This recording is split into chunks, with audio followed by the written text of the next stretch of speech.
Bonjour à tous, ici le Geek à lunettes.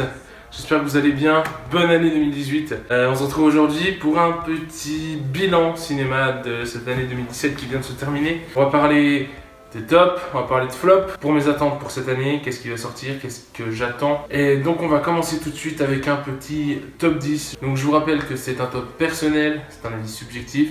On peut ne pas avoir le même, mais ce sont les 10 films que moi j'ai préférés cette année. Avant de commencer ce top, j'aimerais vous signaler que j'ai vu exactement 44 films cette année. J'ai vu exactement 45 films cette année. 45 films de 2017, j'en ai vu bien d'autres mais qui ne dataient pas de 2017. Que bien sûr je n'ai pas pu tout voir, c'est un top et un flop tout à fait subjectif, c'est mon opinion. C'est pas parce que j'ai pas vu ce film ou que je n'ai pas mis ce film dans mon top ou mon flop que je n'ai pas raison ou que vous avez raison plus que moi, c'est juste une question de subjectivité à ce niveau-là. Il y a également 3 films que j'aurais aimé voir mais je n'ai pas eu le temps ou pris le temps de les voir. C'est Get Out, on m'en a dit beaucoup de bien. Au revoir là-haut, malheureusement, que j'aurais adoré voir également. Et Dunkerque. Voilà, donc je sais que ces films vont être dans les tops de beaucoup de youtubeurs. Je les ai pas vus, c'est pas grave, je ferai sans. Mon top me satisfait pleinement. On entre dans le vif du sujet. Il y a 2 films que j'ai pas pu mettre dans ce top parce que c'est qu'un top 10, voilà, mais que j'avais quand même envie de parler. Tout d'abord de Justice League qui a été une bonne occasion d'être l'un des plus grands films de super-héros ces dernières années, voire peut-être même le meilleur film de super-héros de cette année, voire le meilleur film toute catégorie confondue de cette année. Malheureusement, Zack Snyder est parti, c'est pas sa faute, hein, il a eu un problème de famille. On a ramené Whedon, la production a amputé quasiment 1 heure de film. On n'aura jamais la director's cut de Snyder, il y a eu énormément de reshoots. Et voilà, moi j'ai quand même bien aimé le film, il y a 2-3 références qui me plaisent, Flash est sympa, Wonder Woman, Batman, Superman sont bien exploités, c'est vrai qu'il y a un peu moins Cyborg parce que j'aime pas le personnage à la base, et Aquaman je trouve que ouais voilà, on le verra dans son propre film même s'il y a 2-3 scènes sympas sans plus. Donc voilà, et Valérian que j'aurais aimé adorer mais c'est vrai qu'il est pas génial quoi. C'est dommage parce que Besson, à la base, voilà, Valérian c'est le film qu'il veut faire depuis des années. Et Valérian c'est ce qui a inspiré Star Wars, tous les trucs de science-fiction qu'on a aujourd'hui. Donc c'est dommage qu'il soit pas à la hauteur. Je pense qu'il a voulu mettre trop de choses dedans. Il est pas mauvais mais il est pas bien non plus. Numéro 10. En numéro 10, c'est le seul film de super-héros de ce top, le meilleur de cette année. C'est Logan. Alors Logan, il est sorti le 1er mars je crois. Ouais. Franchement, superbe adaptation. Dans un sens du comics Old Man Logan, on voit un Logan vieux, un Wolverine vieux qui ne veut plus utiliser ses pouvoirs de mutant tout simplement. Allez, il en a marre, il ne veut plus utiliser ses pouvoirs, il doit s'occuper de Charles Xavier dans un sens, il veut l'emmener loin parce que Charles ne contrôle plus ses pouvoirs et donc il peut causer d'énormes souffrances à côté de lui. Et il va se voir confier à une petite fille qu'il ne désirait pas, il n'en voulait pas mais sa mère ne peut plus la protéger et du coup il se retrouve avec une petite fille qui est exactement comme lui.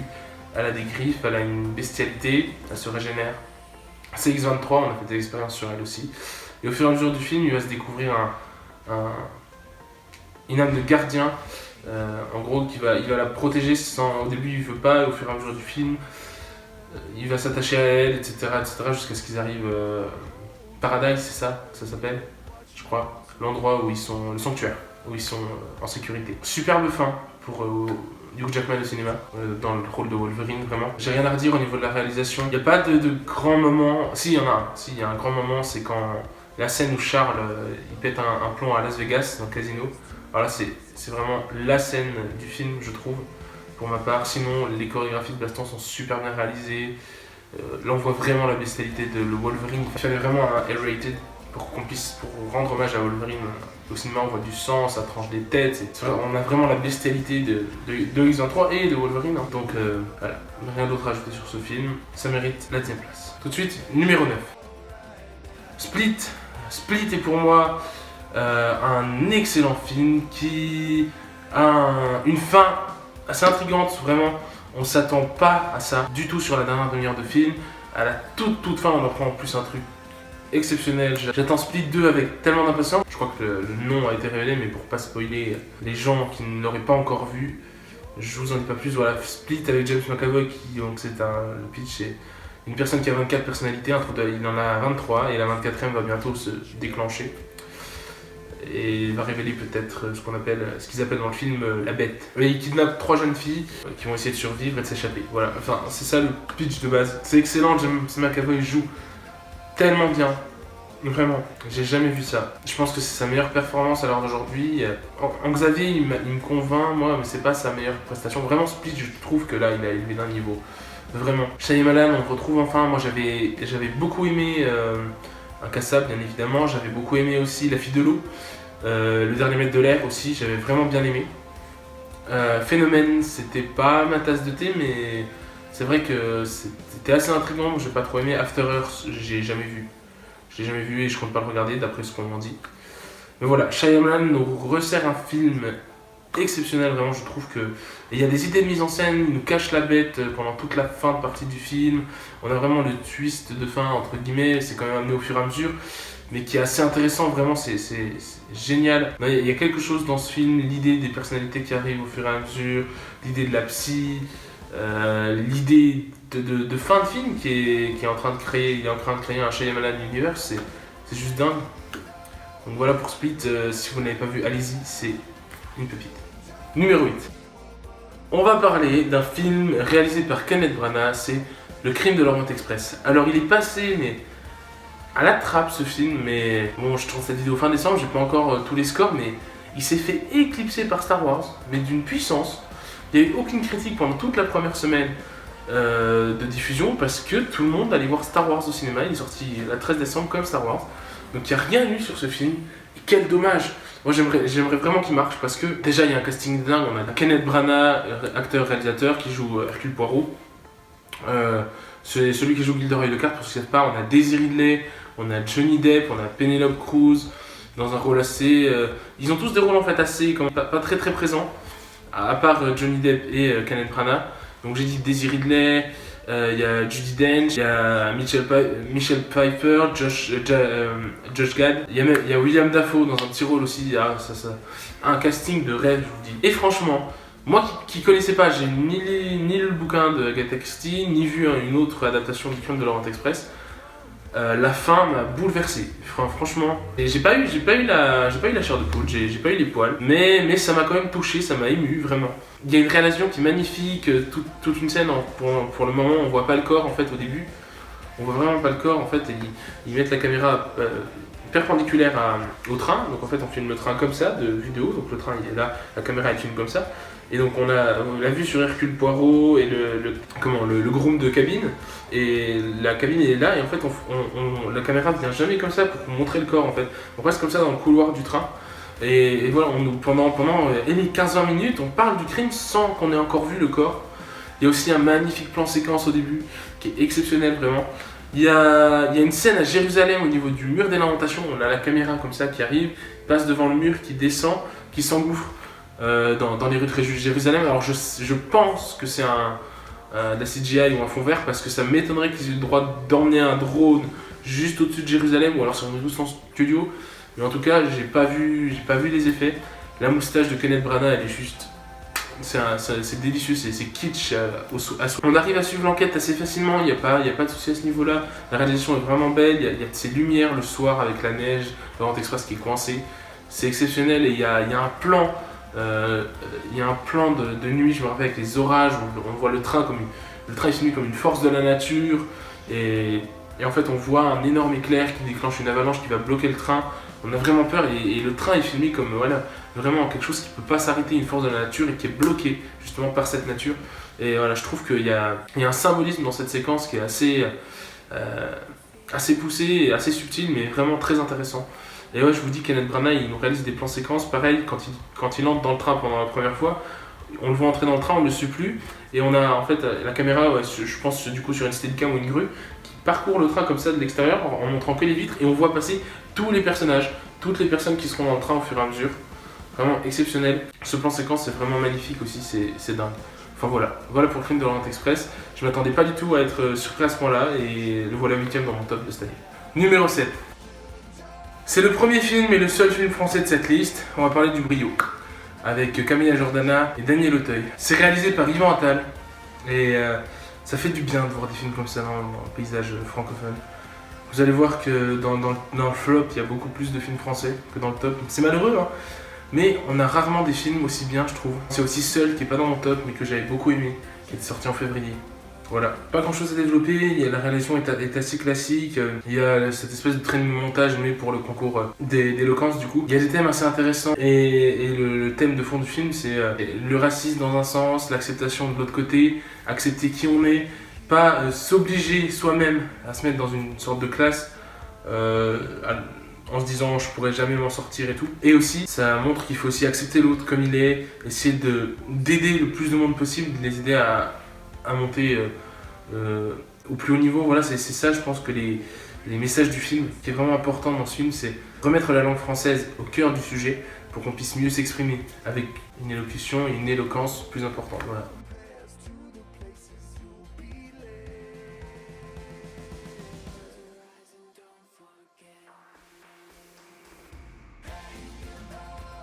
Donc vraiment, dans ce film en fait, ça nous incite à aller au-delà de ce qu'on pense. Par exemple, la phrase que Daniel Auteuil dit à Camélia, c'est une question. Et vous croyez qu'on n'est pas jugé que sur nos apparences? Et justement, c'est ça en fait le message du film, je pense, c'est d'aller au-delà de ça. C'est de regarder derrière les apparences, derrière une banlieusarde arabe qui n'a pas un bon langage, enfin comme c'est décrit dans le film, et ben, ça nous invite à aller au-delà, de découvrir derrière qu'elle parle très bien, que c'est une bosseuse, qu'elle a de la classe.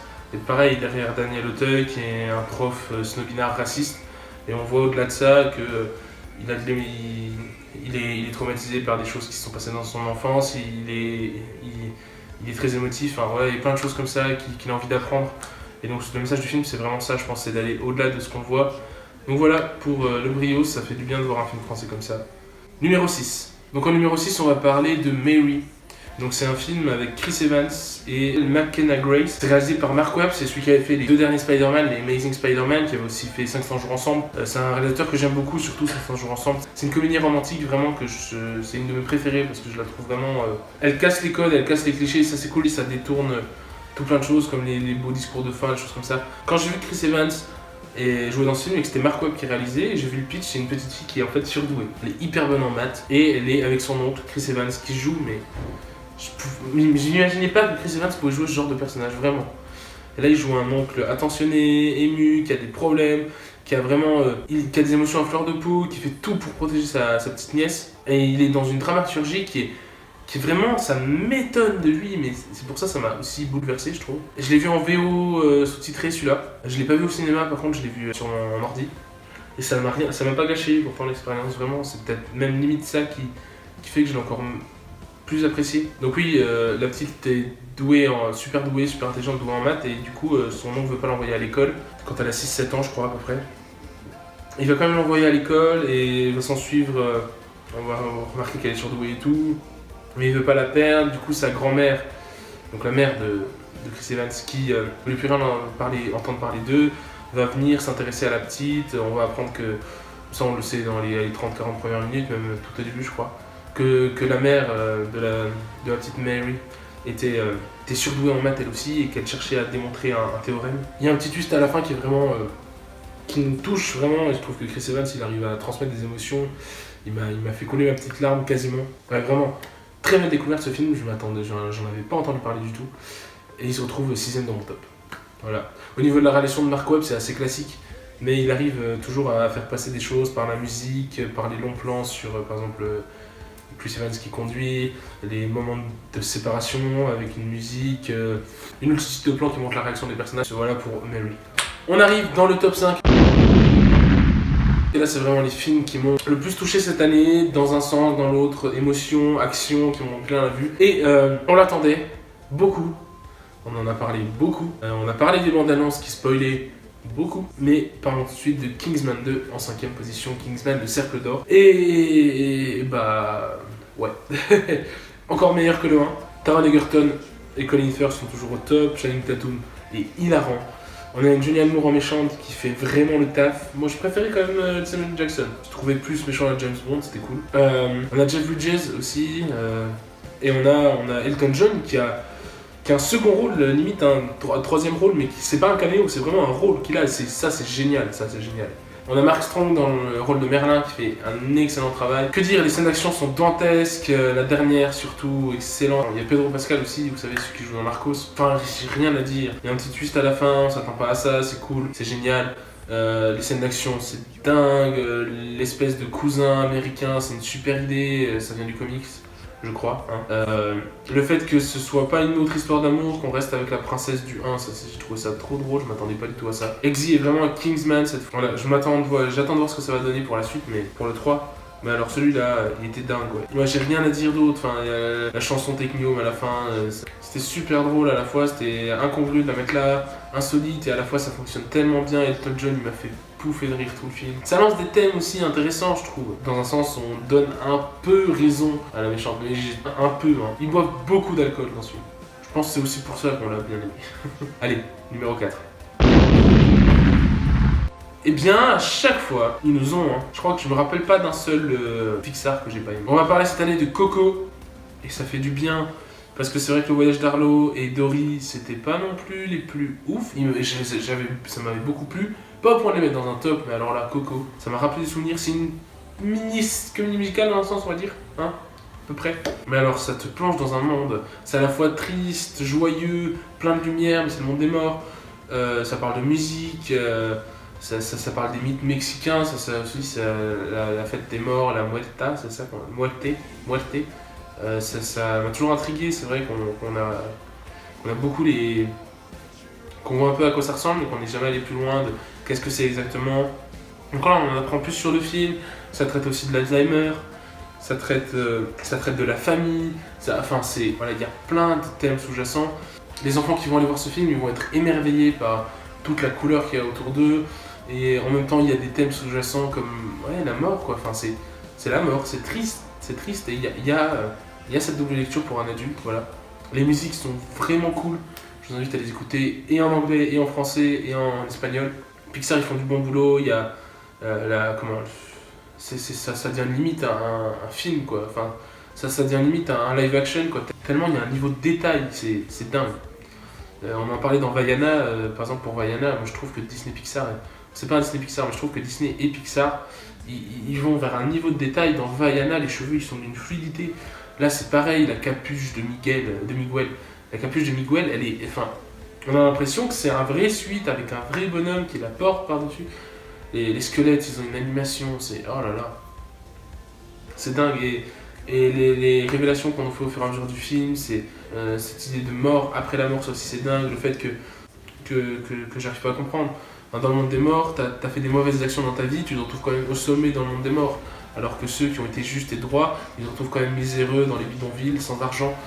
Ça c'est dingue, c'est une petite pépite d'idées, de scénarios, d'animation, de storytelling. Que vous dire de plus? Allez voir Coco. On passe au top 3, et s'ils sont là, c'est parce que c'est ces trois films qui, cette année, j'ai ressenti une émotion extrêmement forte cette année au cinéma grâce à ces films. J'ai eu les poils plusieurs fois dans la salle de cinéma, alors que je les ai vus plusieurs fois les trois. 3 fois pour le 1 et le 3 et 2 fois pour le 2. À chaque fois, ça m'a mis les frissons. Vraiment. J'étais dans mon siège collé, j'avais de temps en temps la petite larme qui arrivait. Enfin voilà, j'ai vraiment été ému, j'ai été scotché dans mon siège par la peur, par l'émotion, par l'amour, par plein de choses. Et voilà, un peu de nostalgie aussi de temps en temps. Et donc, le numéro 3, ça va faire débat, mais je soutiendrai ce film à la vie et à la mort. Star Wars 8. J'irai pas jusqu'à dire que c'est le meilleur Star Wars. Pour moi, ça reste la revanche des Sith. Mais les derniers Jedi, moi ça m'a fait du bien. Ça a changé du set que j'avais beaucoup aimé aussi, même si je conçois ses défauts. Il y en a beaucoup, que c'est vraiment un peu recopié sur le 4, un peu remake du 4. Mais je l'ai beaucoup aimé, et là le 8, mais il nous a emmenés. Pour ceux qui n'ont pas vu le film, je vais spoiler. Dans la description, il y a le timecode pour aller au top 2. Il a dit fuck déjà à toutes les théories. Tous ceux qui ont théorisé, même nous qui avons théorisé, il nous a dit fuck, dégagez. Même si on avait raison que c'était bien Kylo Ren, Ben Solo, qui était le Skywalker de la saga. Et on avait raison aussi sur le fait que Rey, moi c'était ma théorie là. Je sais plus si on vous en avait parlé ou pas, mais en tout cas vous pourrez demander aux autres geeks. C'était ma théorie la plus plausible pour moi, c'est que Rey est une nobody. C'est logique. Pourquoi ça aurait été la fille de Luke, la fille d'Obi-Wan, la petite fille d'Obi-Wan, la fille de Mace Windu, la fille de Palpatine? Les gars, vous êtes allés trop loin. Vraiment, c'était soit une Skywalker, ce qui aurait été trop simple, soit c'est une nobody, c'était logique. Ça m'intéressait, ça m'amusait aussi d'élaborer plein de théories, d'aller en voir et tout. Mais il y avait deux solutions possibles, Une trop simple à mon goût, c'était que c'était la fille de Luke et on allait avoir un Je suis ton père, enfin de nouveau, c'était pas possible, vous pouvez pas faire ça. Et c'était une nobody, je vois pas pourquoi ça aurait été quelqu'un d'autre. C'est une fille de personnage qu'on connaît pas, peut-être qu'ils utilisaient la force ou pas, on n'en sait rien, mais apparemment c'était des ferrailleurs voilà, qui l'ont vendu pour une bouteille d'alcool. Après, on peut aussi nous mettre le doute et nous révéler à l'origine, peut-être Kylo Ren jouait à ce moment-là avec ses émotions, on n'en sait rien. Mais je vais pas m'étendre sur le film, juste je vais vous citer les deux défauts pour moi, trois défauts allez, que je trouve au film, mais sinon à part ça il est extraordinaire pour moi. Je vous invite, je vous mettrai un lien, allez voir la vidéo de Reg Goria là-dessus, je vous mettrai le lien de sa vidéo, il a une vidéo spoiler de 25 minutes où il aborde vraiment tous les points du film et je suis d'accord avec tout ce qu'il dit, mais vraiment tout ce qu'il dit, à part l'humour peut-être, je dis bien peut-être, à certains moments un peu trop poussé, peut-être la scène où Chewbacca il mange un porc par exemple, ou au début, au tout début. J'ai trouvé ces deux scènes un peu lourdes, c'est les seuls moments d'humour que j'ai trouvé pas adaptés. La mort de Snoke par exemple et la projection de force de Luke, ça j'ai trouvé ça dingue, c'est un twist exceptionnel. Kylo Ren est devenu le suprême leader, et il n'y a plus de retour possible au côté lumineux, c'est impossible. Une deuxième chose, je trouve dommage que Luke n'ait pas son sabre vert, même dans la projection, parce que déjà, En fait, je sais pas pourquoi ils ont mis le sabre bleu, enfin, qu'il ait le sabre vert ou le sabre bleu, ça n'aurait rien changé, en fait. Mais le sabre bleu est détruit, et donc ça a déstabilisé plein de gens. Est-ce que c'était pour nous mettre sur la piste que, justement, il n'était pas vraiment là? Bon, on avait déjà l'idée, parce qu'il est un peu bizarre, Luke, il arrive, il s'est coupé les cheveux, il a la barbe moins longue, enfin... Il a pris le temps de se couper les cheveux avant de revenir, enfin, c'est débile. On a aussi déjà les blasters qui lui tirent dessus 50 000 fois et le mec il passe travers easy. J'ai adoré d'ailleurs ça. C'est génial, je trouve. Donc pourquoi pas le sabre vert, alors qu'on révèle le truc 5 minutes plus tard? Je trouve ça dommage. Parce que ça crée une incohérence avec le sabre bleu, même si Luke savait pas forcément qu'il était détruit. Mais c'est con. Fallait mettre le sabre vert. Pour moi, ça c'est une erreur aussi. Donc allez voir la vidéo de Reg. Moi, je passe au numéro 2.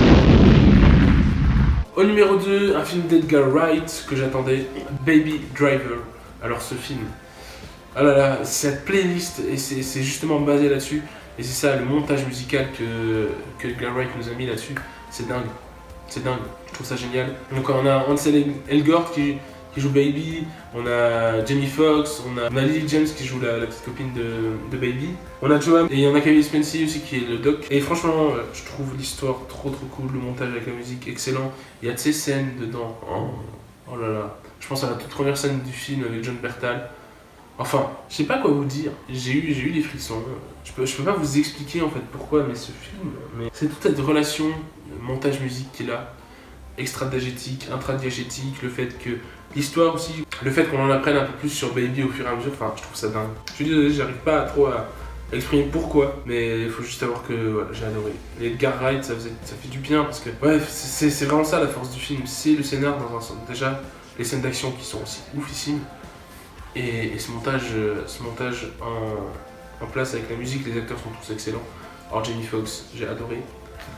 Ouais, c'est ce montage en parallèle avec la musique, il a réfléchi, il savait dès le mode.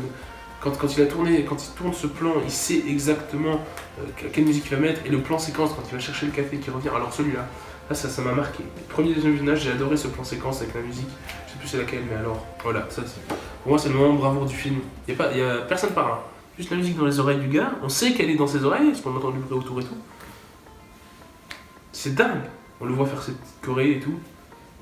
On va faire ces petites chorés, on a juste la musique et ça te tient, tu vois ce qui va, wow, la caméra comme elle bouge, ça te sort pas du film, et c'est dingue, voilà.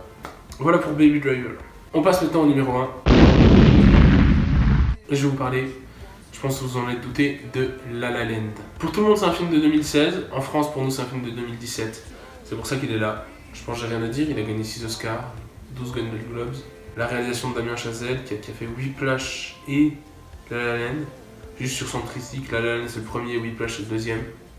Alors là, dans mon top des films de tous les temps. Pour vous dire à quel point j'idolâtre Damien Chazelle et sa cinématographie.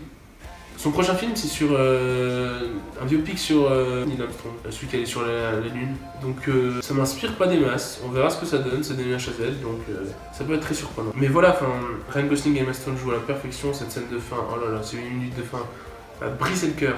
C'est émouvant, et voilà, c'est là, j'ai eu les poils, toute leur histoire est belle, tout cet envers du décor d'Hollywood, le jazz, ça parle de jazz, de comédie musicale, il y a Ryan Gosling, Emma Stone, À Los Angeles, donc enfin, moi ça avait tout pour me plaire. Le jazz, enfin, voilà, c'est vraiment la passion de Chazelle et ça se voit. Ryan Gosling qui a appris à jouer du piano pour le film, enfin, il y a le petit Lovely Night, le petit numéro de claquette, le numéro de danse. Je trouve que franchement pour des acteurs, ils dansent très bien, ils chantent pas mal du tout. Voilà, enfin, ce film, il n'y a rien à retirer, il n'y a rien à retirer. Je vois pas une seule scène faible dans ce film, vraiment. Vraiment. Le passage des saisons, ça c'est génial aussi, comment c'est fait, alors, à la manière des anciens films. La première scène, Another Day of Sun, qui est un plan séquence sur l'autoroute de Los Angeles. Ils ont eu combien de temps pour la faire cette scène? Parce qu'ils peuvent pas bloquer l'autoroute indéfiniment. C'est tout un plan séquence, faut que personne se loupe. Bravo Chazelle, parce que la scène elle dure 4 minutes, ils ont dû avoir l'autoroute, allez, grand max, 1 heure, grand max, hein, je suis généreux. Donc pour réussir à faire ça en 1 heure, waouh, voilà, enfin, c'est mon film préféré cette année. Je vous mettrai en lien la critique de La Land de In the Panda, ça vaut le détour, c'est génial. Voilà pour ce top 10 2017. On se retrouve dans pas longtemps pour le flop 10. N'oubliez pas de vous abonner si ce n'est pas déjà fait, de partager la vidéo, ce qui nous fera connaître, de lâcher un pouce bleu et un com si ça vous a plu. Même si ça vous a pas plu, lâchez un pouce bleu et commentez. Dites-moi vous, quel est votre top 10 de l'année, quel est le film que vous avez préféré. C'était Lucas Lunette, finité, une cantate.